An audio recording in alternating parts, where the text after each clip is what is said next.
working through the utility stitches of this machine. These are really stitches that you need to know, need to practice, and they are all listed in your book of how to actually do these. But I'm going to show you more practical uses of them and give you understanding of why you'd use them where. So first off, we're going to actually use the triple straight stitch. It's the white stitch at stitch number 1. Have your stitch selection knob at 1 and then turn your stitch length all the way to the plus minus area, right in the center for now. I'm going to show you on some denim fabric folded on the diagonal. This would be the bias of the fabric. And what this is going to do is actually take 2 stitches forward and 1 stitch back as with stitches. I'm going to just go ahead and get all the way down the fabric. Now remember, all the stitches in white are stretch stitches. And that's what I'm going to show you how these actually stretch for you. Now, first off, you're going to notice how professional this stitch looks. It does have the give that we are looking for. This is great when you need to reinforce something like a back pair of pants down through the crotch area. That stitch is going to really hold, but give as you need. If you ever need some top stitching thread in a thicker look that you want to duplicate a look on, or to put a bag or put an edge around the top of a bag, this is awesome. Now, top stitch thread comes in a variety of colors, but not every color. I will guarantee you it doesn't come in this pretty pink color. So all I had to do was pick the color I want, pick the stitch, and I didn't even have to have a top stitch needle or do anything extra to set up my machine. Just so. It looks very professional. If you had, like, say, bag handles that you were inserting and wanting to really make sure that the weight of the bag would not pull those on those handles, we could use this stitch right across the top. It sure looks better than sewing something 3 times and then it kind of looks a little homemade. This looks like you have bought it. People are going to ask, where did you buy it? Not, did you make that? Those are the compliments I'm always looking for. So another thing, you do have the zigzag version of this stitch. Just leave everything the same. Just switch to stitch number 2. This is fun to actually do with variegated thread, and it will really kind of give you almost like a rickrack type look too. But I'll give you a quick little show of what this looks like. Okay, zigzag stitch there, triply reinforced, could almost be used as a hem as well. Next, we're going to go ahead and talk about working with our multiple point zigzag or our 3-step zigzag. Stitch number 3. We're going to go ahead and this is going to be on the top row, so the orange. We're coming back and setting our stitch length. I'm going to just start at 2.5. We'll leave the stitch width at 5. This is something that when you're working with elastic, if you're stitching on elastic, this is a great stitch to actually use.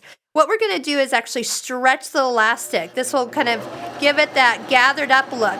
Now, another thing you'll want to use is that stretch needle that came with the machine. Sometimes when you stitch through elastic, it actually is giving you it might not give you a stitch. Sometimes it skips stitches. And so this is actually going to make it so you don't have any issue with that. After you've pulled the elastic, then that almost kind of shears up your fabric for you. Look how pretty that is.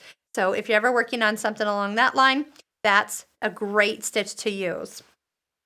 Another thing you can do, let's go ahead and do an overlock stitch. So stitch 6, it's anything that jumps to the right of the needle. I'm going to shorten our stitch length down just a little bit and show you. And by the way, remember, everything is right down here on that little sewing reference card that I know you can't see that I pulled out, but it's right there.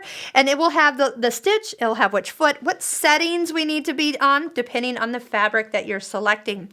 So it is recommending that I'm using an overlock foot.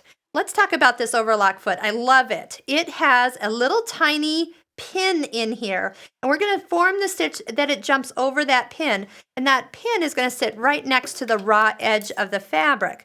Because of the support, that means that the fabric is not going to get curled under. I'm going to just start off by showing you what we're talking about on a single layer of fabric. And what it's going to take care of is all these little raw edges that are jumping out to the side, and if you started to wash that, they are going to continue to unravel.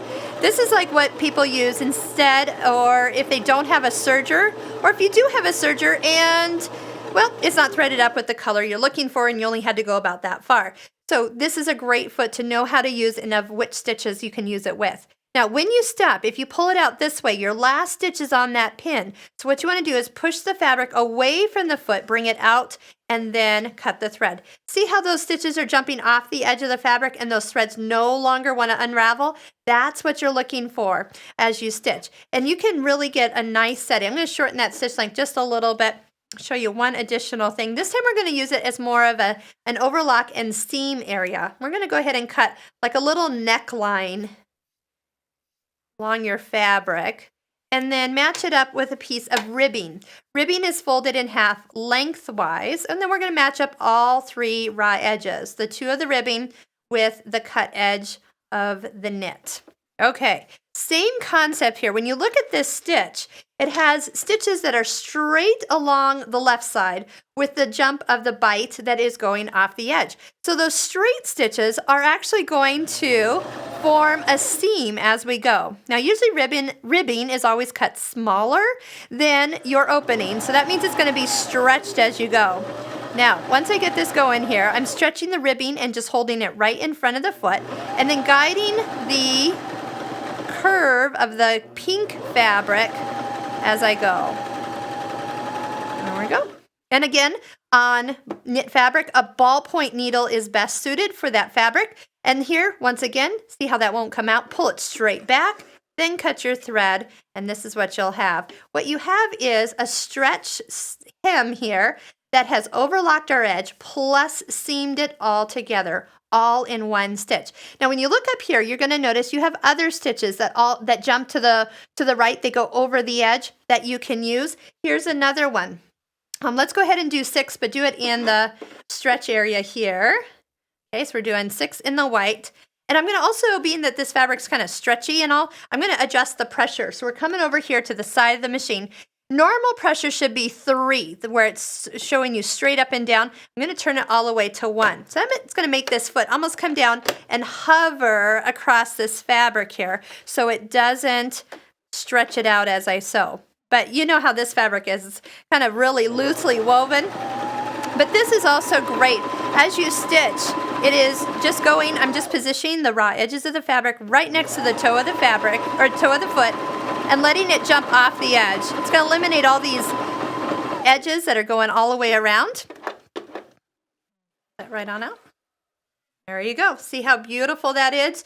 And it's creating both the seam and the overcast all at once. All right.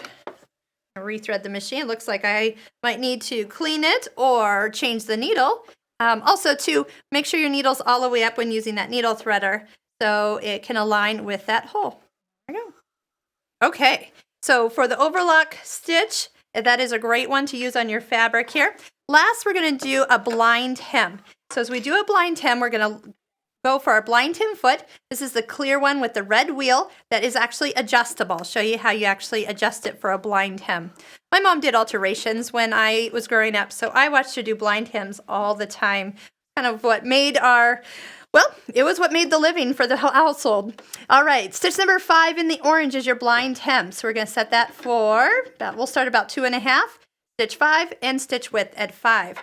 To fold your fabric, you can look in your book just for a reference point too, but you're going to start by folding your hem in first. That hem is your final hem that you'll have on your project or garment. Then you're actually going to fold the fabric back and expose about 1/2 inch. This would be where you don't use the overlock stitch and overlock those edges so they don't come undone.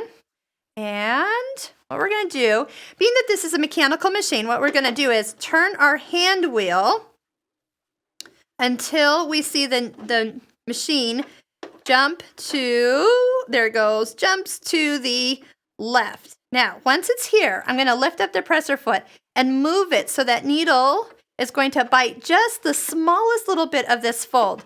And set. Okay, once you've got your needle down, then you can actually move this foot left or right, depending on which way you need to go, to give it an alignment point. So all you have to do is run this fold right down the edge of that foot. Now watch this. As we go, we want it to really just stay nice and consistent as it bites into that fabric. There you go.